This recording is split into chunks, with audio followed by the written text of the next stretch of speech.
No llego a ver si está fermentando, Cristian, ahí. No llego a ver el medidor de temperatura. ¿A cuánto está?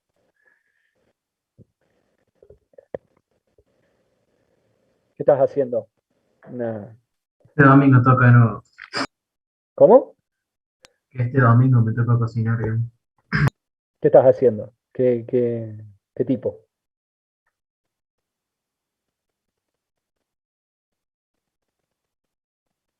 Uh, lo quemé.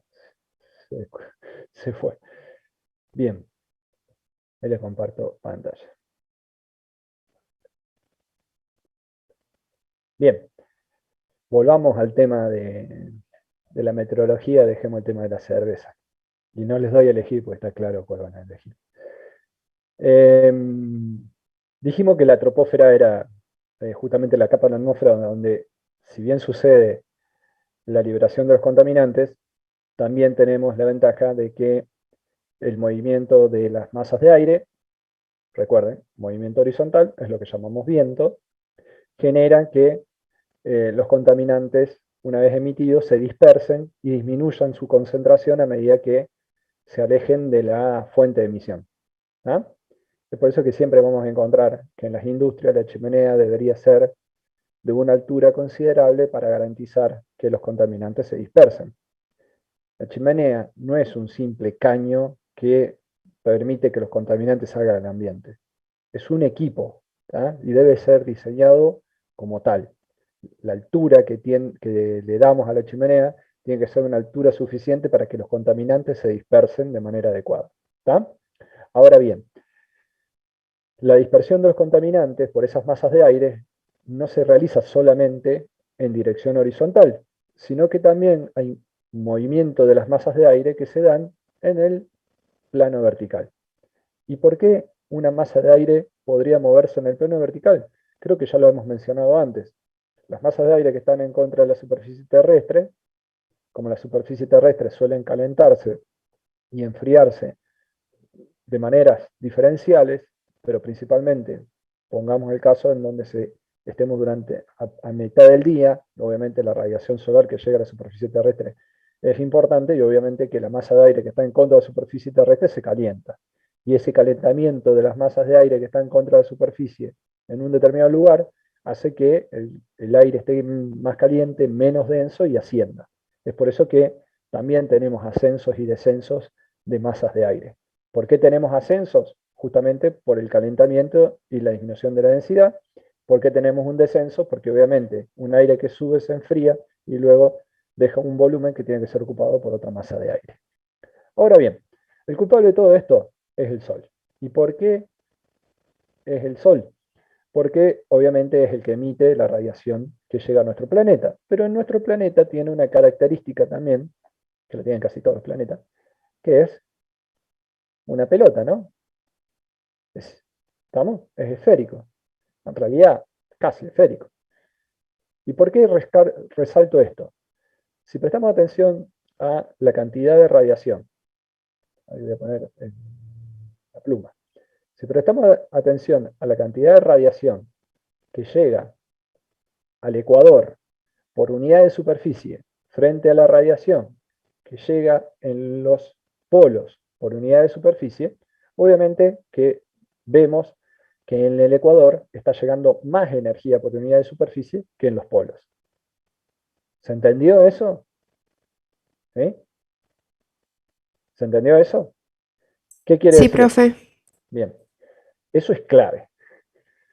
Al llegar más cantidad de energía por unidad, perdón, al tener en el ecuador mayor cantidad de energía por unidad de superficie, obviamente que la superficie en el ecuador se va a calentar más que en los polos si ambas recibieran la misma cantidad de energía por parte del sol, ¿no? Estaríamos hablando de que el cielo esté descubierto, de que no haya humedad, no haya nubes ni nada de eso, ¿no?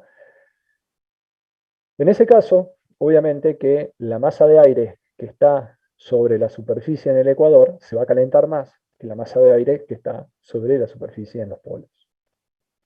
Y eso trae aparejado entonces que las masas de aire que están en el ecuador tienden a ascender. Cuando una masa de aire caliente y húmedo asciende, se enfría, ¿y qué va a pasar con la humedad?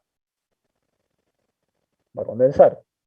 Es por eso de que en el Ecuador es una zona donde ese ascenso de las masas de aire produce que exista o produce precipitaciones, y es por eso de que si nos ubicamos en la línea del Ecuador, fíjense, vamos a encontrar que tenemos, esto es la línea del Ecuador, vamos a encontrar que tenemos una gran cantidad de verde. ¿Ah?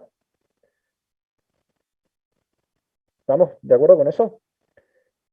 En toda esa región se estaría produciendo entonces ascenso de masas húmedas de aire, en el cual la humedad condensa y precipita.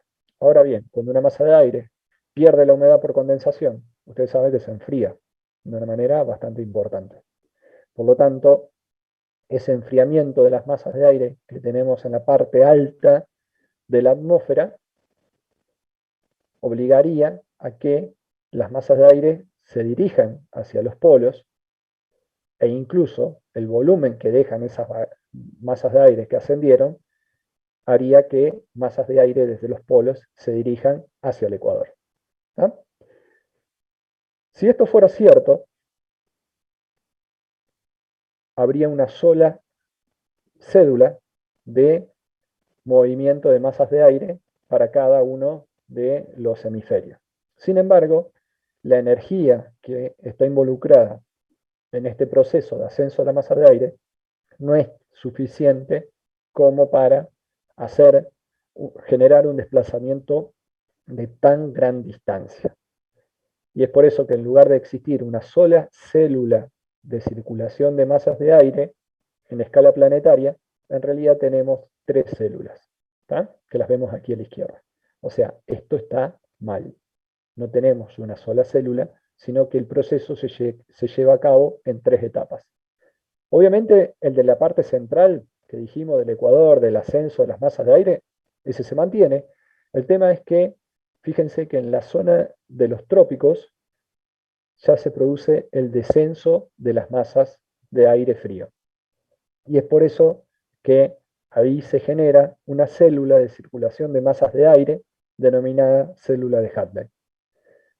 Eso hace que en esta zona tengamos una zona de alta presión. ¿Por qué alta presión? Porque en esa zona tenemos masas de aire que están descendiendo. Entonces, la presión atmosférica, de acuerdo a la definición que sabemos que es la fuerza que ejerce la columna de aire sobre nosotros, obviamente es mayor que en el Ecuador, donde las masas de aire ascienden. Y por lo tanto, la presión atmosférica disminuye. ¿Me siguen hasta ahí? El otro hecho es que cuando las masas de aire descienden en esta región, ya perdieron la humedad en el Ecuador. Por lo tanto, son masas de aire que descienden secas. Y lo hacen tanto en el hemisferio norte, en esta región, como en el hemisferio sur, en esta región. Y es justamente como bajan secas, sin humedad, si nos ubicamos en esas regiones, ¿qué vemos? Vemos que ahí aparecen los mayores desiertos que tenemos en el mundo. Ahí aparece justamente el desierto del Sahara, el desierto de Atacama, y lo que veíamos antes de los incendios en esta región, fíjense que es porque justamente es la región que hay para quemar, en el cual hay biomasa para quemar, y en esta región no vemos tantos incendios porque justamente aquí hay menos biomasa por la característica del clima, porque son regiones secas. ¿Me siguen hasta ahí? ¿Sí? Bueno, esto mismo se repite con 2 células más. Tenemos la polar, en donde justamente en los polos tenemos una zona de alta presión porque tenemos masas de aire que están descendiendo, pero cuando estas masas de aire que descienden y comienzan a circular hacia el Ecuador, en realidad llegan a una región, que es esta de las 60 grados, en donde las masas de aire cobran humedad y temperatura y ascienden. ¿Tá? Con lo cual se genera esta célula que se denomina la célula polar, que obviamente todos los libros vienen de Estados Unidos, la tenemos dibujada solamente arriba. Y la que queda en el medio se la llama célula de Ferrel, que es una célula de comunicación entre las otras 2 células. Sin embargo, hay algunos que hasta dicen que esa célula no existe. Ahora bien, ¿Hasta ahí me siguen? De esa forma, nosotros lo que estamos haciendo en realidad es llevar energía desde el ecuador hacia los polos. Y de esa forma es una manera en la cual nuestro planeta lo que trata de hacer es evitar que el ecuador sea muy caliente y el polo sea muy frío. Y de esa forma lograr una temperatura media en el planeta de 15 grados centígrados. ¿Tá? Hay otro mecanismo de transferencia de energía que no es por el movimiento de las masas de aire, sino por las corrientes marinas. ¿Tá? Fíjense cómo hay corrientes marinas que llevan agua caliente hacia una determinada zona y también permiten que haya una transferencia de calor y humedad entre el agua y el, el aire, que es esto que decíamos, que en esta zona, fíjense, en esta zona consideramos que el aire se humedece. Bueno, justamente se humedece pues está entrando en esta región en donde se producen las evaporaciones más importantes y producen el enfriamiento.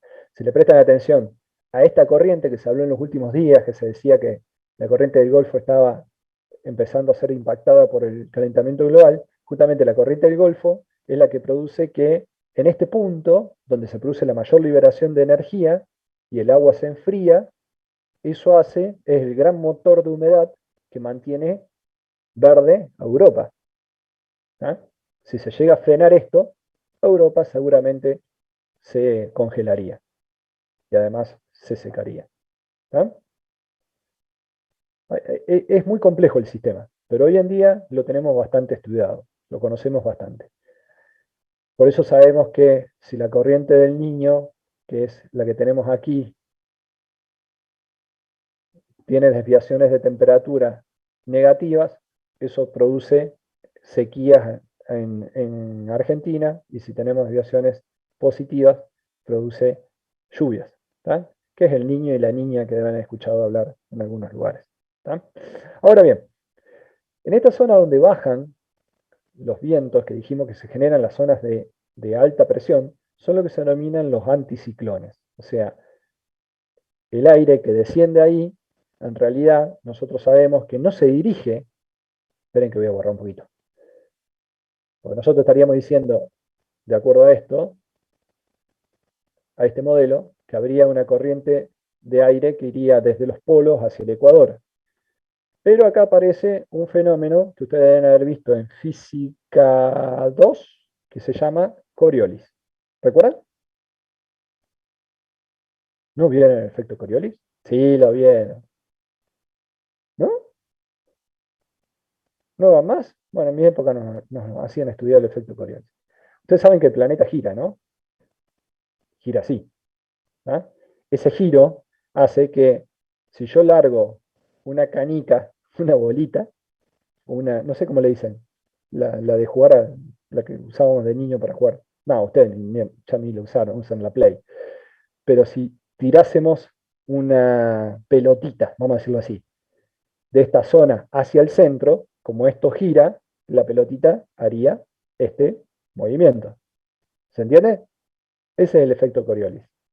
Así como dijimos recién que, de acuerdo a este modelo de las células, el aire tendría que ir recto desde los polos hacia el ecuador, el efecto Coriolis hace que el aire se desplace hacia el oeste. ¿tá? Y eso genera lo que se llaman los vientos, en este caso, vientos alisios del este. O sea, hace que en esta zona perciban como que siempre tenemos viento del este. ¿tá? Ese efecto Coriolis hace que siempre las corrientes de las masas de aire, cuando deban moverse desde una zona de alta presión a una zona de baja presión, lo hagan justamente en ese movimiento. ¿tá?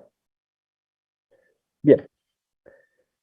Por otro lado, además de esos calentamientos que vemos en escala planetaria, si lo vemos en escala local y lo analizamos en un corto periodo de tiempo, y ya salimos del clima y nos metemos en el tiempo meteorológico, ustedes saben que la superficie terrestre tiene un CP diferente al del agua. ¿Cuál es el CP del agua? ¿Cuál es el CP del agua?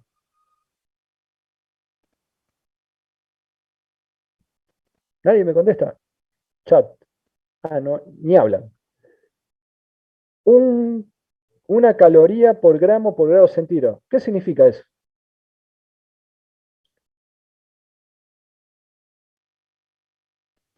Y no me Que para escriban. elevar un grado la temperatura tengo que suministrarle una caloría, energía. Bien, bueno, fíjense ahí, porque seguramente no lo saben.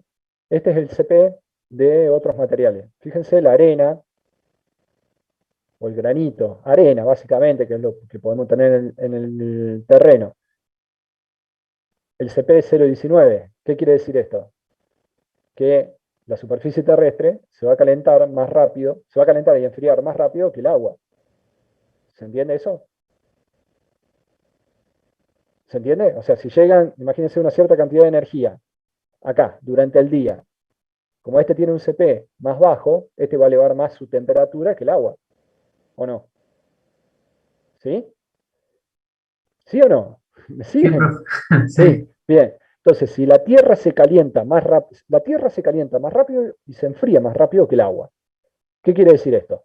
Que cuando llega radiación durante el día se va a calentar más rápido que el agua. Por lo tanto, la masa de aire que están sobre la superficie van a estar más calientes y van a ascender. Y las que están sobre el agua van a estar más frías y van a tender a ingresar hacia el continente. Y eso genera viento. ¿Ah? Y a la noche es al revés.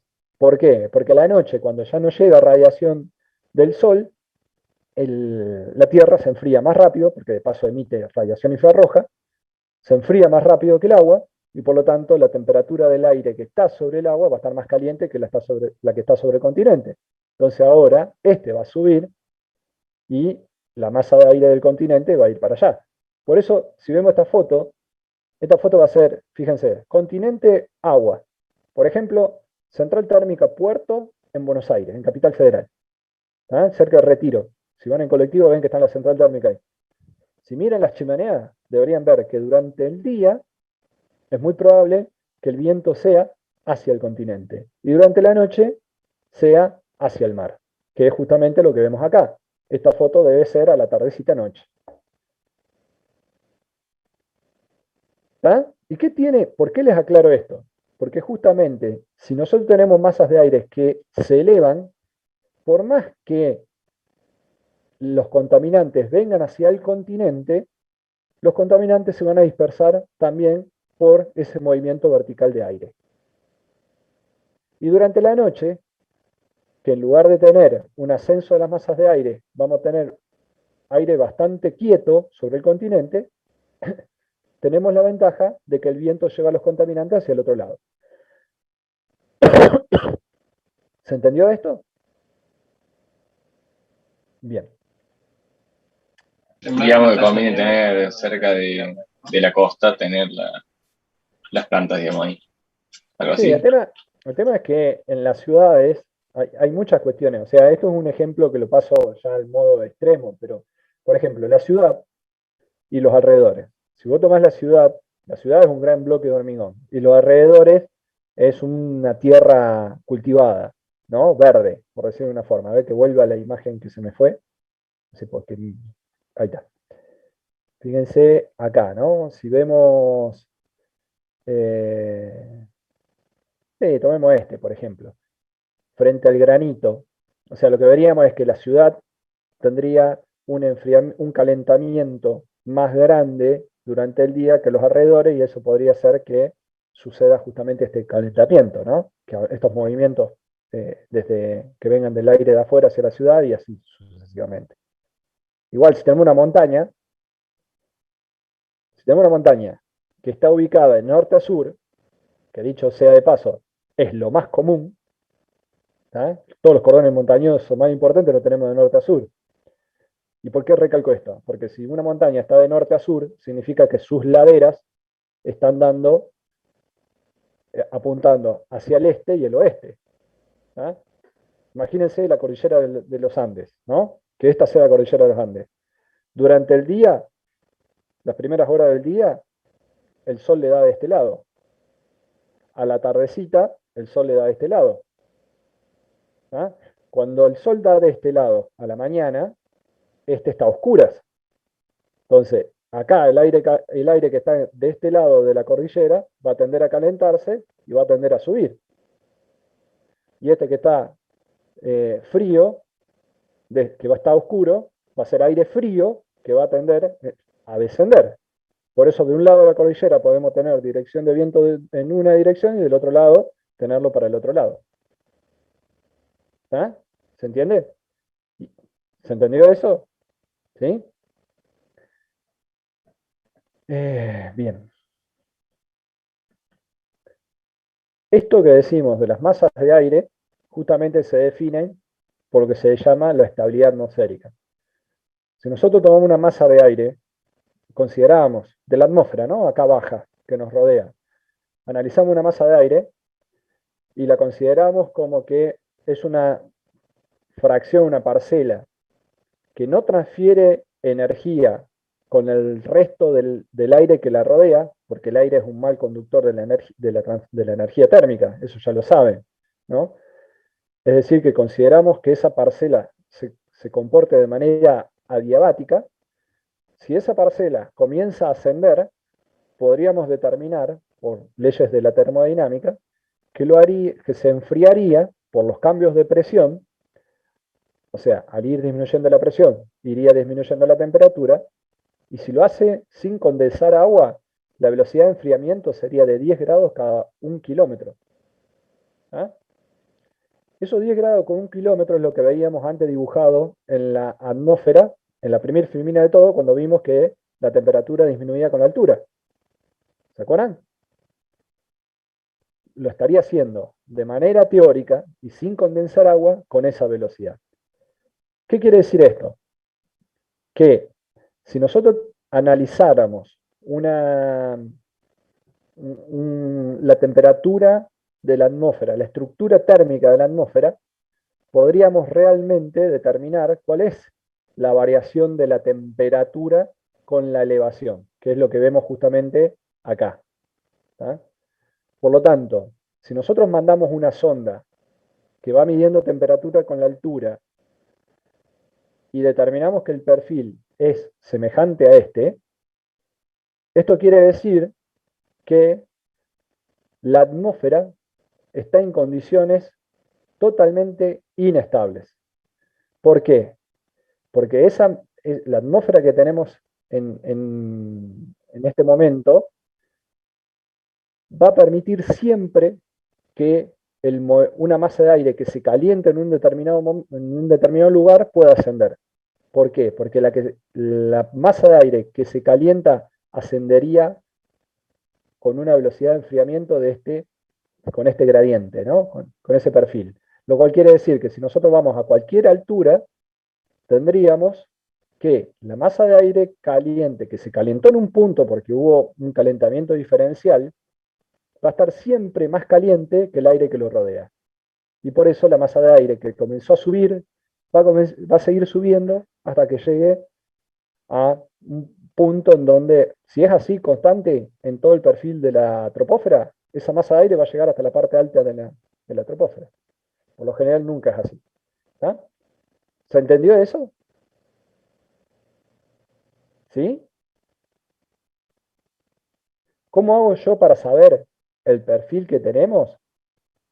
Tengo que hacer esto de inflar el globo con helio, poner la radiosonda y hacer el radiosondeo. Por eso también es muy importante los radiosondeos que se hacen en los aeropuertos que lleva a cabo el Servicio Meteorológico Nacional, porque nos da una idea de si la atmósfera está estable o inestable. Cuando fue lo del suceso de Londres, esto que les había dicho del smog que se juntó, justamente en el capítulo de Queen, de la reina, donde se ve eso, tratan este tema del smog que duró 3 días, fue porque la atmósfera en ese momento tenía un perfil de inversión térmica. ¿Qué quería decir esto? Que no iba a permitir de ninguna manera que una masa de aire que se haya calentado en la superficie pueda ascender. ¿Por qué? Porque en cualquier punto el aire que lo rodeaba iba a estar más caliente que el aire que quería ascender. ¿Se entiende eso? Por eso las inversiones térmicas son muy peligrosas. ¿Está? Bien. Obviamente que esto de la inversión o el perfil que sea más negativo que el adiabático es justamente lo que describe a la atmósfera en cuanto a su condición de estabilidad. Por eso decimos que cuando tiene un perfil que está más negativo que el adiabático, la atmósfera está en condiciones superadiabáticas. Mientras que cuando es más positivo que el adiabático teórico, está en condiciones adiabáticas, desde una condición subadiabática a una condición completamente estable de inversión. ¿Está? Para que tengan una idea, hasta qué altura más o menos se mueven las masas de aire en Córdoba, este es justamente un gráfico. Acá vemos que las alturas promedio en donde las masas de aire se pueden mover están hasta alrededor de 1500 metros sobre la superficie. ¿Qué quiere decir eso? Que si la masa de aire se eleva hasta 1500 metros, todo ese volumen está disponible para dispersar contaminantes y diluir los contaminantes. Si esa distancia, que se llama altura de capa de mezcla, porque justamente define la capa de la mezcla que tenemos abajo, se hace más pequeña, hay menos volumen para que los contaminantes se dispersen. Y ahí es donde pueden generarse concentraciones muy elevadas y generar problemas de salud a las personas. ¿Estamos con esto? ¿Sí? Bien. Bueno, han tenido un curso de meteorología compactado en muy poco tiempo. ¿Qué vemos en esta gráfica? Fíjense, era la circunvalación atrás de mi casa, estaban quemando basura. El humo ven que se eleva verticalmente hasta una cierta altura y ahí es como que no puede más elevarse y comienza a moverse en el plano horizontal. Justamente es porque esta altura de capa de mezcla en este momento estaba a esa altura. ¿Se entiende? ¿Sí? Por eso ahora, esto del calentamiento y del perfil de la temperatura de la atmósfera depende de la radiación solar, por lo tanto esto se modifica durante el día y durante la noche.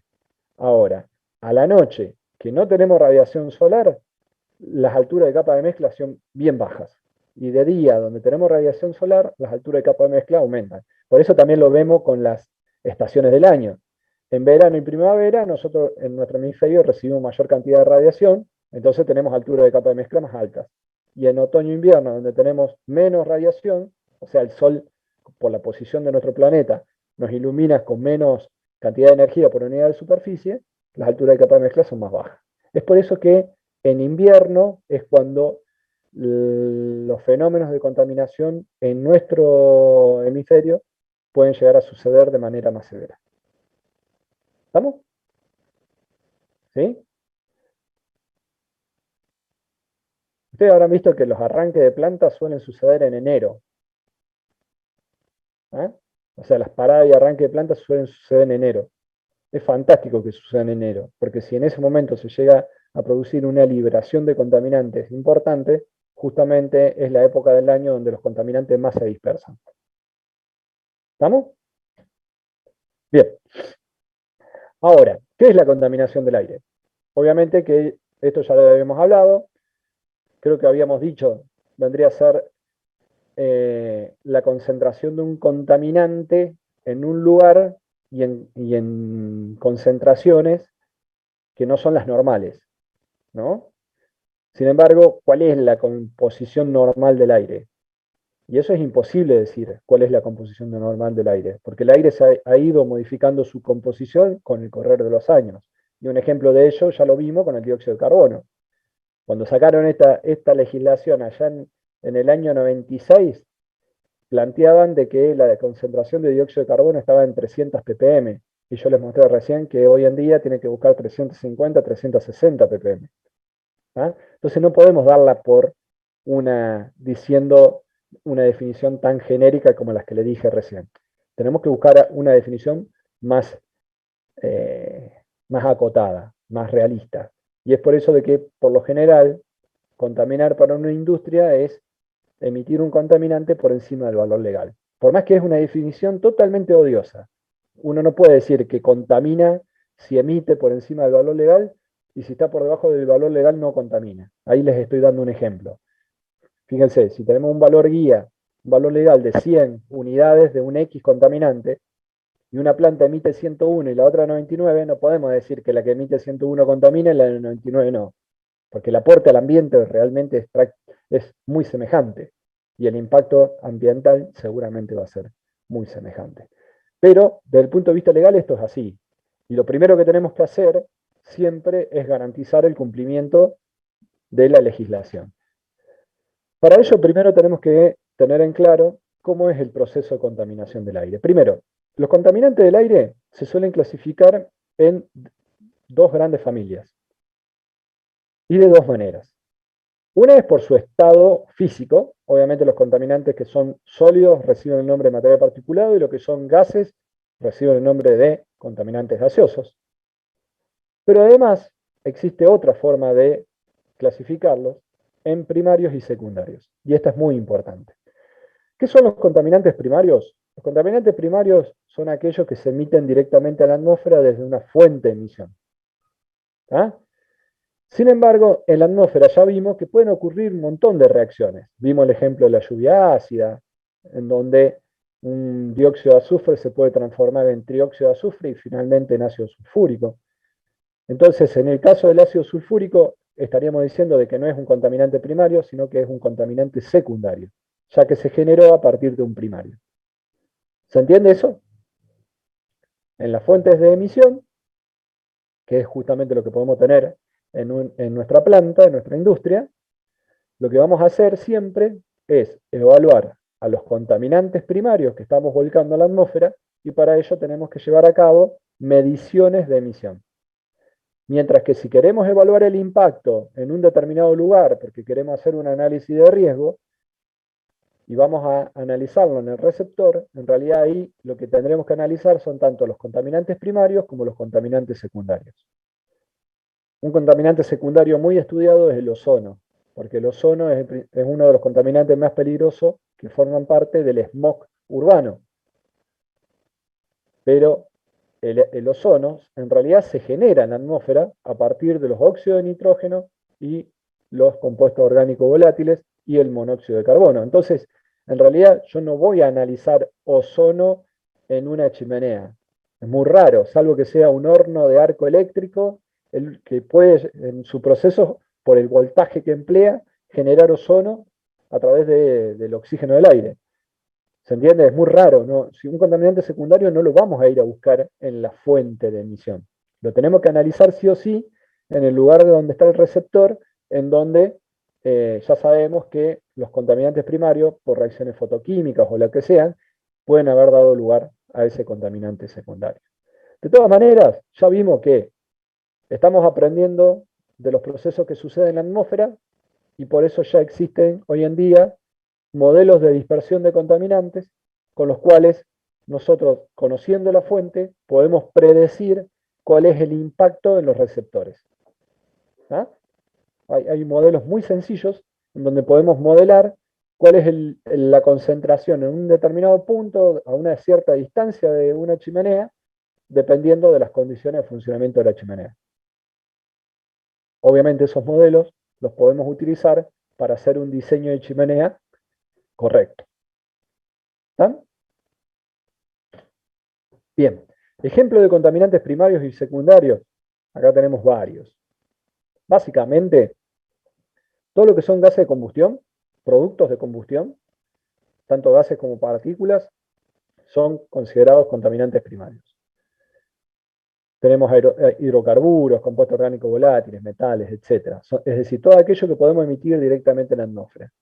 Y lo que se forma en la atmósfera son justamente lo que se llaman contaminantes secundarios. Y ahí están los que les había mencionado. A su vez, es muy común escuchar de que los contaminantes se clasifican como contaminantes criterio y contaminantes no criterio. Eso es muy yanqui. ¿Por qué? Porque los yanquis tomaron un grupo de contaminantes y los sometieron a estudio. Entonces, como estuvieron bajo criterio de estudio, le pusieron ese nombre, contaminantes criterio. Es decir, que son los contaminantes que más estudiados están y los primeros que fueron estudiados.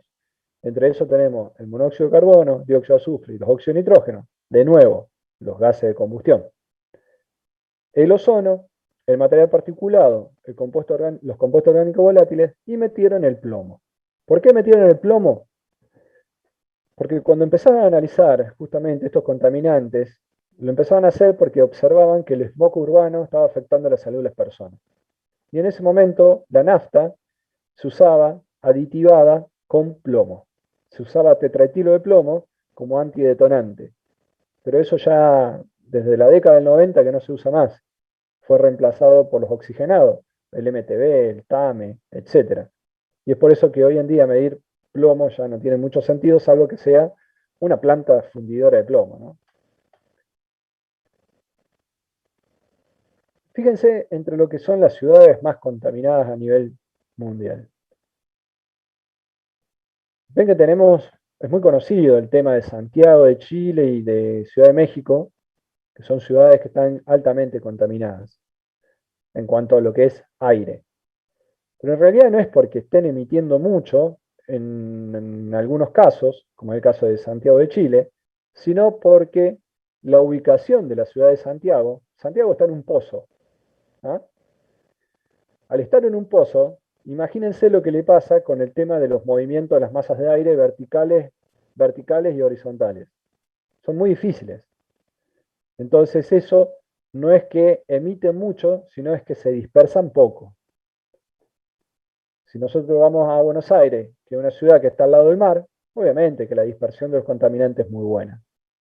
Es una planicie completa en donde obviamente que las condiciones de viento y de dispersión de contaminantes son importantes. En el caso de México sucede algo semejante a lo de Chile. México está en un valle, tiene montaña alrededor, pero tiene otro tema, que es la gran cantidad de gente que tiene ahí moviéndose. Entonces también hay una gran cantidad de liberación de contaminantes. ¿Estamos? ¿Alguna pregunta con respecto a esto?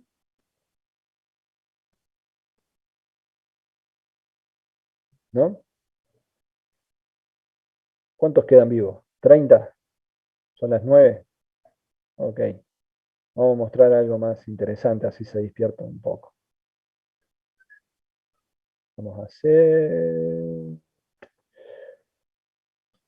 ¿Quieren saber cómo está Córdoba? ¿O no les interesa? Sí, Están ahí. Los perdí hace tiempo. Es un tema pesado esto, pero tienen que entender esto, si no, no van a entender cómo se comportan los contaminantes del ambiente.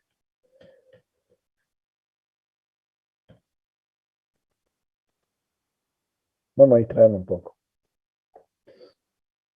Acá lo que estoy haciendo es conectándome a la estación de monitoreo de calidad de aire que tiene nuestro centro, la FACU, en el centro de la ciudad. La conexión de internet es más o menos, no es muy buena. Bien, acá lo que están viendo son los contaminantes que estamos midiendo. Son todos contaminantes criterio.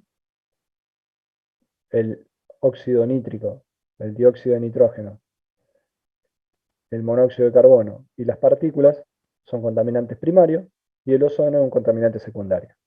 El ozono se forma por radiación, o sea, por reacciones fotoquímicas. O sea, tiene que haber radiación UV para que le dé la energía de activación. Si no hay radiación UV, no se forma.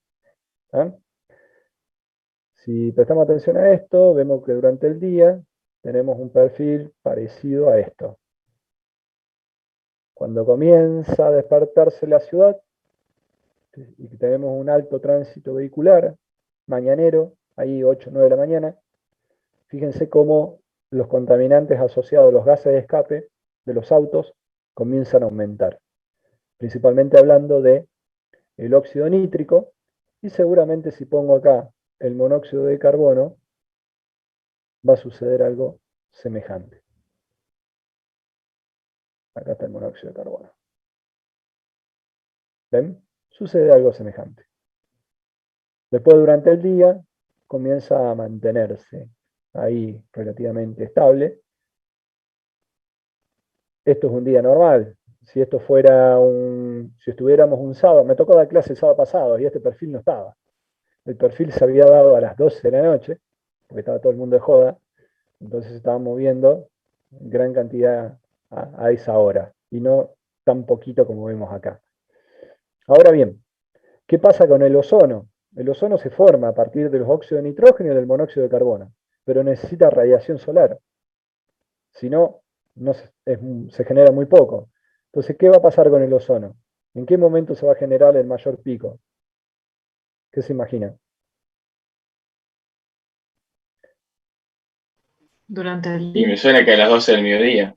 Exacto, cuando tenemos la mayor cantidad de radiación solar. Fíjense, empieza a calentar el sol, comienza a aumentar el ozono, se comienza a ir el sol, comienza a disminuir el ozono.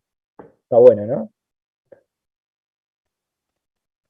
Y es como que se entiende más o menos, o sea, por ahí se visualiza más o menos mejor, digamos, no sé. Si vemos el tema de las partículas no siguen exactamente ese criterio. Bueno, no vemos nada. Uy, no están dando el equipo. Bueno, sí, está en rojo. Ahí le vamos a avisar a... Acordate de avisarle mañana al gringo, Agustín. Le mando un mensajito. No, no le mande mensaje ahora, decirle mañana. Ok, volvamos a esto. ¿Está? Y si quieren ver qué pasa con el viento en cuanto a la radiación, fíjense, volvamos a esto. ¿Ven acá esas flechitas? En realidad no son flechitas, son como liñitas blancas. ¿Sí? Esos son los movimientos de las masas de aire, pero son simuladas, no son medidas realmente.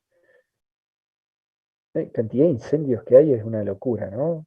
Es muchísimo incendio. Mira Tucumán lo que es. De todas maneras, Argentina, al lado de Bolivia y Paraguay, es un bebé de pecho. O sea, y, bueno, ni hablar Brasil, selva amazónica, ¿no?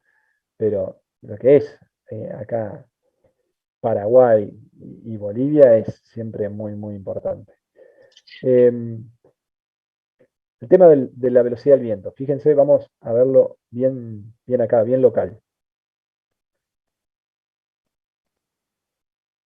La velocidad con la que se mueven esas flechitas blancas está relacionada con la velocidad del viento. Fíjense, esto es a las 10:30 de la mañana, parece ser.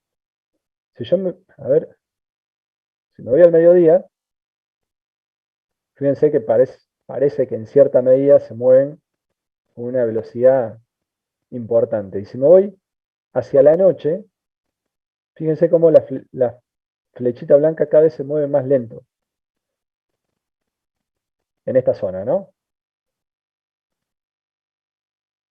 ¿Ah? Ven, acá estamos a las 6 de la mañana. Fíjense lo lento que se mueve. Nos vamos a las 11 de la mañana.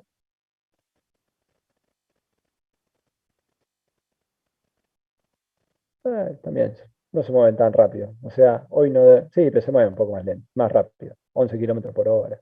Ah, bien. ¿Esto qué hace? Fíjense, todo esto hace que el humo de los incendios, la costa del Paraná, esto es una locura cómo queman. Eh, todo el humo en este momento se está yendo hacia el norte del país. Eso fue el mediodía. Ahora ya de a poquito se está frenando.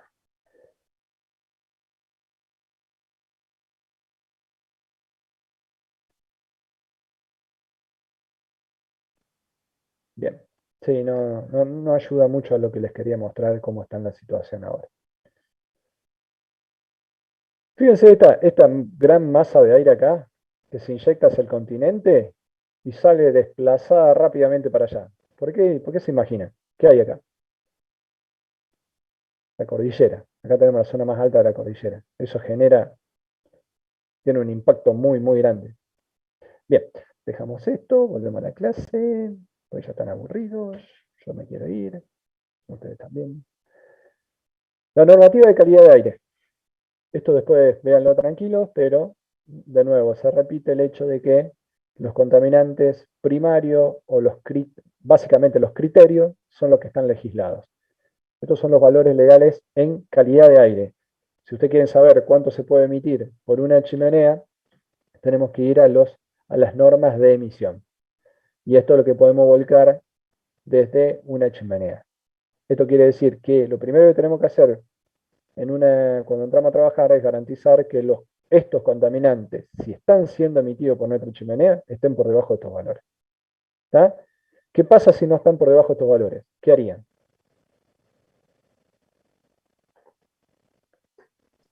Pensándolo del lado, digamos, por ahí decirlo malo, porque en realidad no sé si está bien hacer eso, pero pensaría en diluirlos si tiene que ser algo más rápido. No hay que diluir, no hay que diluir. No hay que diluir. No hay que O sea, diluir. ¿Por qué? A ver, hablen de uno.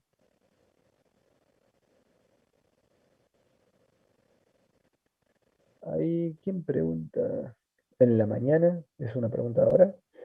¿Qué harían? ¿Qué harían si entran a trabajar y observan que la chimenea de la planta donde están trabajando emite por encima de estos valores? ¿Qué harían?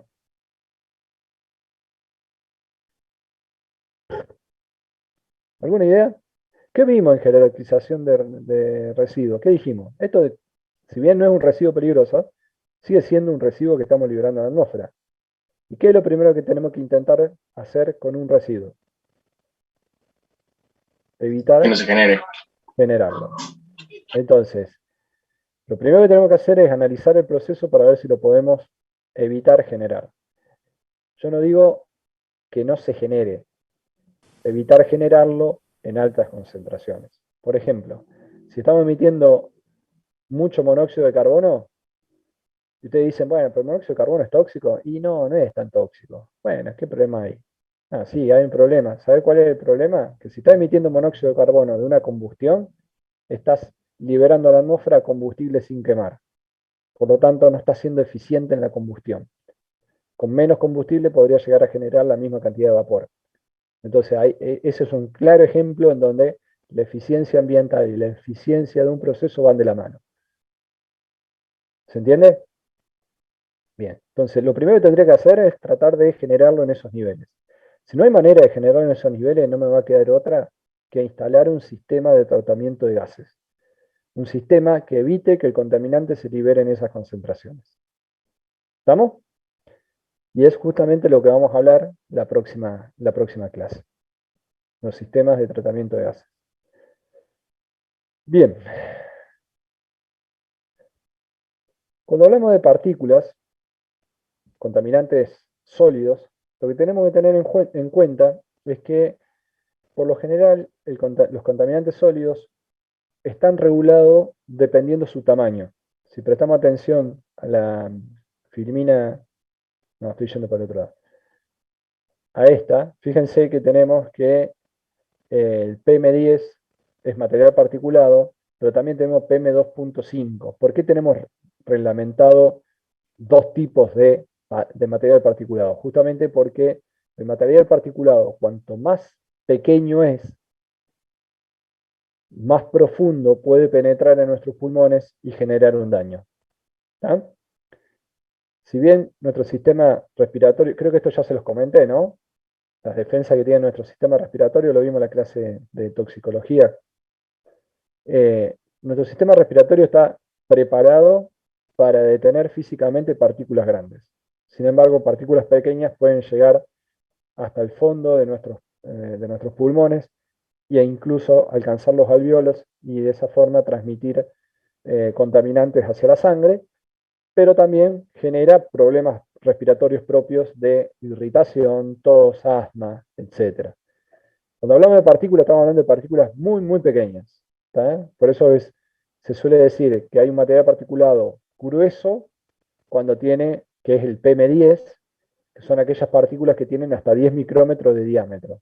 Estamos hablando de 10 micrómetros de diámetro. Fíjense, acá hay una analogía con un cabello. El cabello suele tener 50 a 70 micrómetros de diámetro. Es decir, que estamos hablando de partículas realmente muy, muy pequeñas. ¿Eh? A su vez, hay un material particulado mucho más peligroso, que es el PM2.5. Y es por eso que en la mayoría de las legislaciones tenemos incorporado hoy en día tanto el PM2.5 como el PM10. Principalmente porque pueden afectar el sistema respiratorio superior, en el caso del PM10, y en el caso del PM2.5 el sistema respiratorio inferior. Acá tenemos cómo otros contaminantes pueden generar problemas, efectos a la salud de las personas. No voy a entrar en detalle de esto porque realmente es va a ser muy pesado por la gran cantidad de compuestos que tenemos. Lo del ozono ya se lo expliqué. Esto lo acabamos de ver cuando nos conectamos a la estación. Vimos que el óxido nítrico se emite en gran cantidad durante la mañana, cuando los autos comienzan a moverse, la gente empieza a ir a trabajar. Ese óxido nítrico que se emite principalmente de los gases de escape cuando entra en la atmósfera, se encuentra con una atmósfera que es muy oxidante, tiene 20,9% de oxígeno, mira si no va a ser oxidante.